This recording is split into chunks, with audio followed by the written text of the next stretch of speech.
There is an invisible thread that links mother to child and binds them perpetually. It is a union of love, affection, compassion, and devotion. As much can be said about this valley and this woman. Gentle, stately hills characterize the landscape of this town. Perched upon the northernmost locale of Negros Oriental.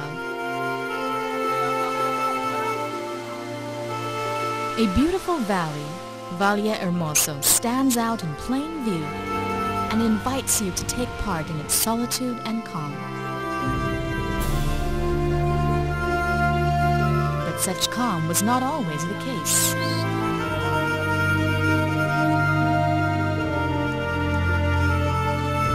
Centuries ago, a tribe called Bukidnon, known for their violence, made this town their home. The town's original name, Canlambat, was derived from the word lambat, meaning to ambush.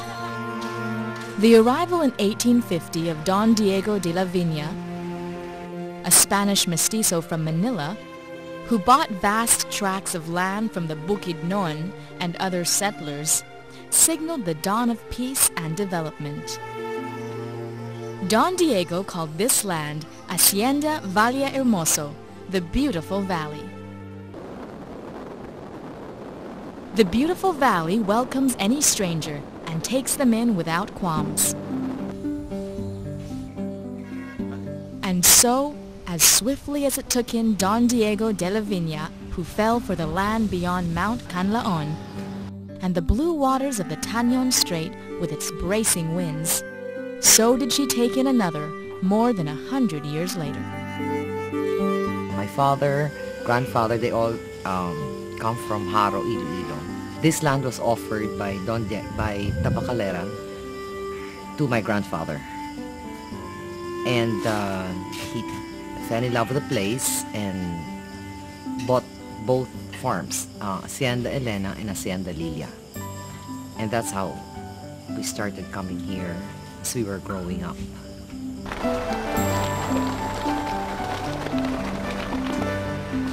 The beauty of the valley reveals itself a little at a time, and only when it wants to. Without patience, it will not materialize. Without eagerness, it may lose its sparkle. But once found, it is yours to keep forever. The Maglajos Cave is one particular gem that must take willingness and boldness to uncover. Inside, trickles of sunlight seep through, revealing an enormous chasm. Streaming down the artery of the cave is its lifeblood. Water at your feet will definitely wipe away fatigue and provide soothing relief. It's a different day for me here. There's always something to do, something to look at, something to improve. On a typical day, Tess Lopez explores the expansive terrain, tending to the blossoms of the soil, or entertaining friends who come by for a visit. Yet on other days, she yanks out the child within and vividly recalls her younger years like it was from a not-so-distant past. 8 o'clock, my father would say, lights off. And everybody was forced to sleep at 8 o'clock. And he would, sometimes play pranks on us. Like he would pretend that there were ghosts in the house. So he would have brooms flying, chains rolling, And yeah, little things like that is what we remember most when we used to come here as kids. And we would invite friends, lots of friends who would come here. And often, it is this memory that sparks up an interminable wonder about the world beyond the visible. And there is a house known to all residents of this town that smacks you with horror when you want it. The old house in Hacienda Lilia. But the goosebumps simply disappear when reality shakes you back to your senses. Inevitably, you start conjuring up images of life that was once here. The bare living room transformed into a venue for social gatherings, empty bedrooms filled with a teenage girl's knickknacks, and a dining table crammed with the most lavish meals enjoyed by beautifully dressed men and women. Tess keeps her heritage alive and nurtures it. when my grandfather bought the house, that old house that we went to was this, what is existing now is not the original house of Don Diego, okay? But it was the same location, and the house was, I guess, must have looked, you know, like a colonial Spanish type of house.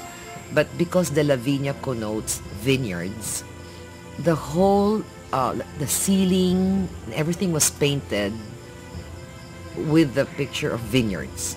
But it was rather dark and dreary, and I didn't think my grandfather liked, you know, the way it was. So I think he built over it a new house. Although even that house is, what the caretaker was saying, was something like it's a 1927 house. When not in Hacienda Elena, she comes to Pinocawan, itself abundant with mangoes, lanzones, cashew, and star apples. The forest mountain fronting this house is home to giant fruit bats. This environment gives her a new perspective. You learn from the little flower that you cultivate, or the tree, or you see the, you know, the mountains, the sea. You see the wisdom of God, and you see the wisdom of life. I mean, you know, it's all here. It's not in the hustle bustle of all this, you know, Manila and everything. It's here.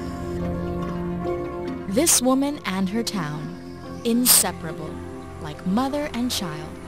When she leaves, she always finds her way back into the arms of a beautiful valley, like a child to her mother, faultlessly pure, faultlessly sincere. I can call Valle Hermoso really my second home.